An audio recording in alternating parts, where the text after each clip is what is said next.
ये लड़ाई है व्यापारी के चुन्नत में अनाज न लाए, ये लड़ाई है किसान को फसलों के दाम मिले। ये लड़ाई जारी रहेगी, आंदोलन हमारे जारी रहेंगे और हम पूरे देश भर में जाएंगे। पूरे देश भर में 24 मार्च तक के प्रोग्राम हमारे लगे हुए हैं। अभी जाएंगे, आसाम में जाएंगे, वेस्ट बंगाल में जाएंगे, कर्नाटक और तमिलनाडु और महाराष्ट्र में भी जाएंगे। पूरे देश में किसान जाएगा। 40 लोगों की गठबंदी है वो जाएगी और जब तक भारत सरकार कानूनों को वापसी नहीं लेगी, जब तक एमएसपी पे मिनिमम सपोर्ट प्राइस पे कानून नहीं बनेगा, ये किसान दिल्ली को नहीं छोड़ेंगे।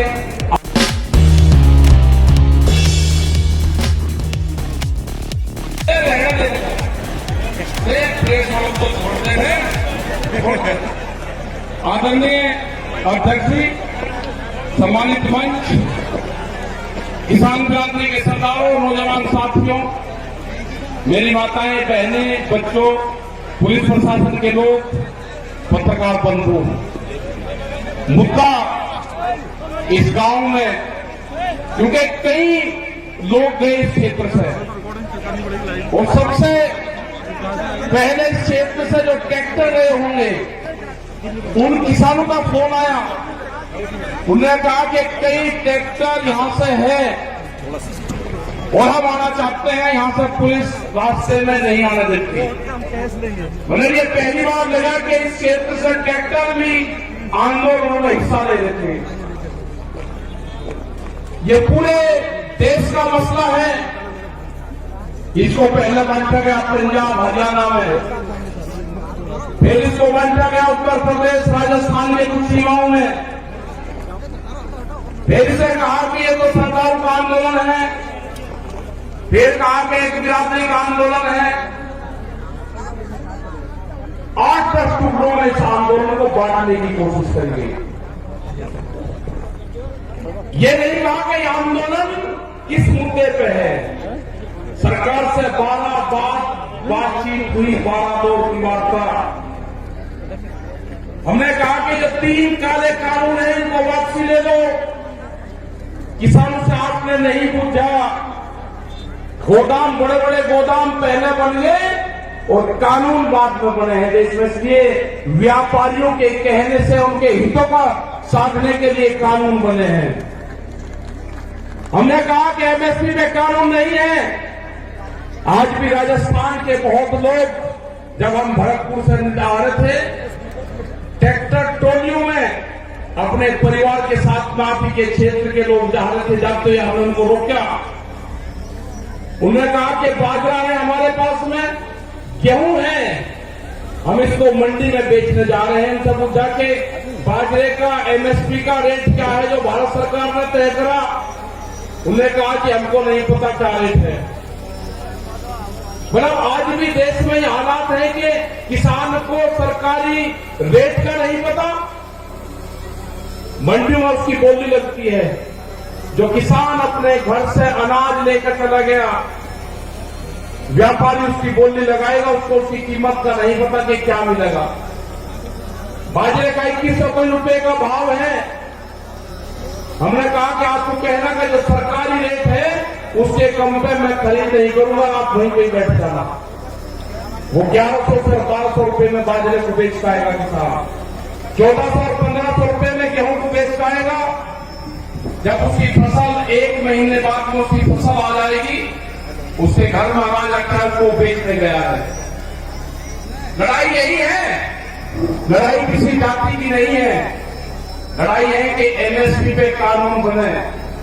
मिनिमम सपोर्ट प्राइस जो है 1975 रुपए से कम पे गेहूं का भाव नामित हो। वो चाहे सरकार खरीदे या कोई व्यापारी खरीदे, उसके कम पे खरीदना हो। 2100 रुपए के आसपास का बाजरे का रेट है। बाजरा उसके कम पे खरीदना हो। मक्का 1700-1800 रुपए का रेट है, उससे कम पे खरीदना हो। धान में 1800 रुपए से कम पे खरीदना हो। ये है कानून। इसके लिए लड़ाई वहां पर चल रही है। 100 दिन के आसपास लोग आ रहे हैं। सरकार तैयार नहीं है। सरकार ने कहा कि किसान की जब फसल की कटाई होगी, किसान अपने खेत में आ जाएगा, आंदोलन अपने आप खत्म हो जाएगा। उसके एक ही जबान से किसान ने अपनी फसल उगानी शुरू कर दी। उसने कहा कि आंदोलन करेंगे हम, अगर फसल हमारे बीच में आएगी उस फसल को उजाड़ देंगे। आपने हरियाणा, पंजाब, उत्तर प्रदेश, राजस्थान की जगह में बहुत किसानों ने उजाड़ी फसल। हमने कहा कि फसल को बर्बाद न करो, ये आंदोलन भी चलेगा, ये फसल भी किसान काटेगा।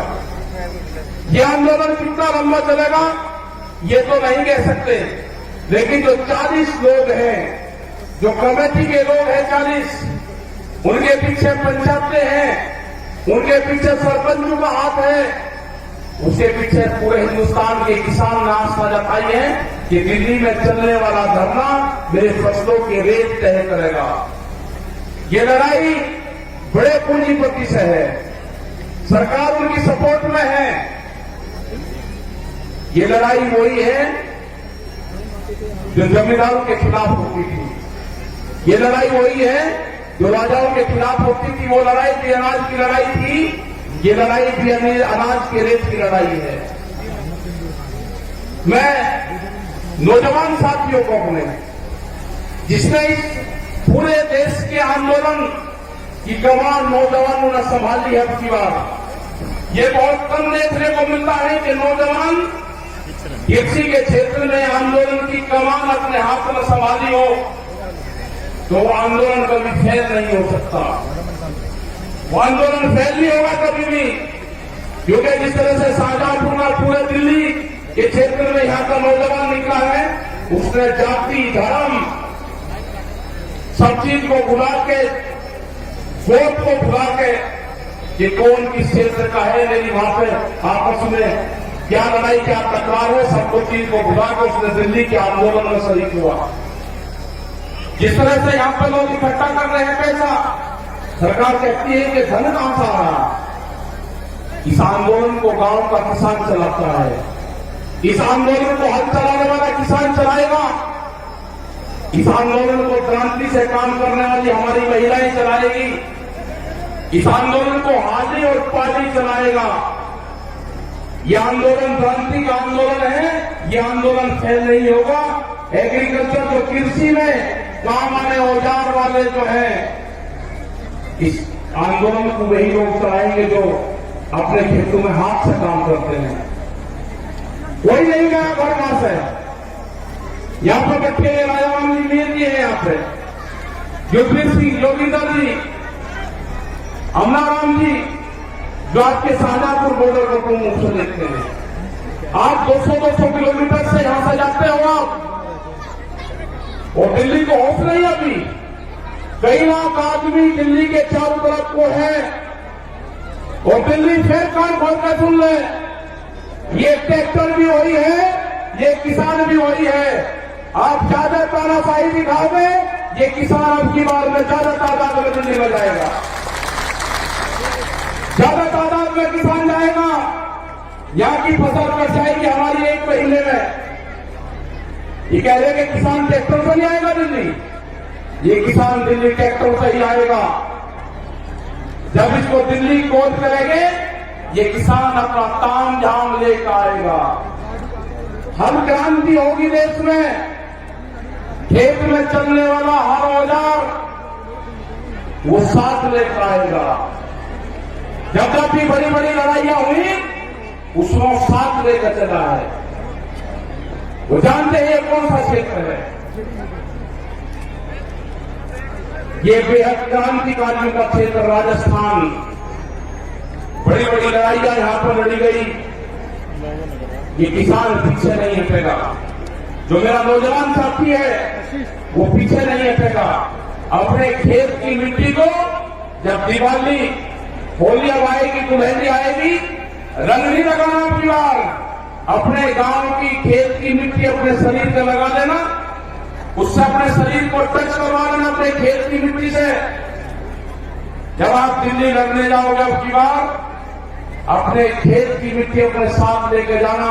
हो सकता है कि वहां से आपका गांव आपके याद आए। जब मिट्टी आपके साथ में रहेगी तो गांव याद नहीं आएगा आपके।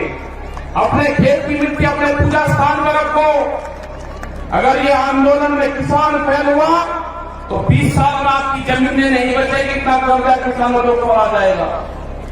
सब लुटेरे आगे हैं, इन लुटेरों का मुकाबला होगा जेरी और सांगों से, जो खेत में भूख हटाने के काम आते हैं। ये लुटेरे हैं, देश को लूटने आए हैं, इनका मुकाबला होगा, इनसे लड़ना पड़ेगा। पूरा दिल्ली को चारों तरफ से किसानों ने घेर रखा है। लड़ाई कितनी लंबी चलेगी ये तो नहीं कह सकते, लेकिन लड़ाई चलेगी, किसान जीतेगा। किसान हार कर दिल्ली से नहीं आएगा वापसी। सरकार कान खोल कर सुनना, दिल्ली की सरकार न किसान महकाम आएगा न किसान वापसी आएगा। जब तक एमएसपी में कानून नहीं बनेगा, 3 दिन वापसी नहीं होंगे, और भी बहुत से भी लेकर आ रहे हैं। जब तक किसान वापसी नहीं होगा, जो मेरे बुजुर्गवार हैं उनका जिस तरह से साथ मिल रहा है आंदोलन में, उन्हें जिस तरह से नौजवान साथियों कहा कि आप चलो आंदोलनों में। हमारे अध्यक्ष यहां पर बैठते हैं, 90 साल से ज्यादा उम्र इनकी है, कह रहे कि आंदोलन लड़ाई लड़ो, आंदोलन करो, दिल्ली चलो। तो यही सारे नौजवानों का, सारे युवाओं का, सारी महिलाओं का यही कहना है कि दिल्ली से वापसी नहीं आना। ये लड़ाई किसी जाति बिरादरी की नहीं है, ये लड़ाई किसान के अस्तित्व की है। इस लड़ाई को हमको लड़ना पड़ेगा, बहुत मजबूती के साथ लड़ना पड़ेगा। जाति, धर्म, गो, खास ये सब छोड़कर ये लड़ाई किसान और मजदूर की लड़ाई है। गरीब का अनाज तिजोरी में बंद ना हो, देश में भूख पे व्यापार ना हो, बड़े बड़े गोदाम बन गए, बड़े बड़े ताले लगेंगे, गरीब आदमी को रोटी नसीब नहीं होगी, कीमतें अनाज की उतनी बढ़ेगी। ये लड़ाई है, रोटी तिजोरी में बंद ना हो। ये लड़ाई है, व्यापारी के चुंगल में अनाज न जाए। ये लड़ाई है, किसान को फसलों के दाम मिले। ये लड़ाई जारी रहेगी, आंदोलन हमारे जारी रहेंगे और हम पूरे देश भर में जाएंगे। पूरे देश भर में 24 मार्च तक के प्रोग्राम हमारे लगे हुए हैं अभी। उसके बाद आगे के प्रोग्राम लगेंगे, कह रहे वेस्ट बंगाल में चैलेंज जाएंगे, आसाम में जाएंगे, वेस्ट बंगाल में जाएंगे, कर्नाटक और तमिलनाडु और महाराष्ट्र में भी जाएंगे। पूरे देश में किसान जाएगा। 40 लोगों की जत्थेबंदी है, वो जाएगी। और जब तक भारत सरकार कानूनों को वापसी नहीं लेगी, जब तक एमएसपी पे मिनिमम सपोर्ट प्राइस पे कानून नहीं बनेगा, ये किसान दिल्ली को नहीं छोड़ेंगे।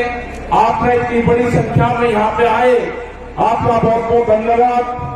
यहाँ पे जो ये मैदान है, जो कुश्ती मैदान है, भैरव बाबा का मैदान यहाँ पे है, उनको नमन करते हैं। इस पूरे क्षेत्र को, जो पहाड़ी क्षेत्र में यहाँ पर प्रोग्राम लाए के 81 गांव में जो प्रोग्राम किया, आपका धन्यवाद। जय हिंद, जय भारत, जय राजस्थान।